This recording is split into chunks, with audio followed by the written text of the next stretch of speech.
back to another video, and today I have another Rubik's Cube, and it is a very small 3x3 keychain, and let's test this out.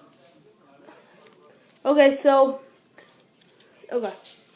when you try to turn it, like, some sides lock up, like going one way, so obviously not a speed cube, but it seems pretty good, just it locks up sometimes.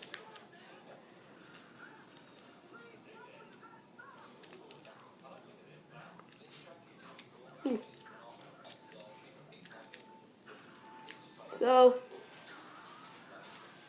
very good cube, and I hope you enjoyed this video. Please like and subscribe and come back next time for more videos. Bye!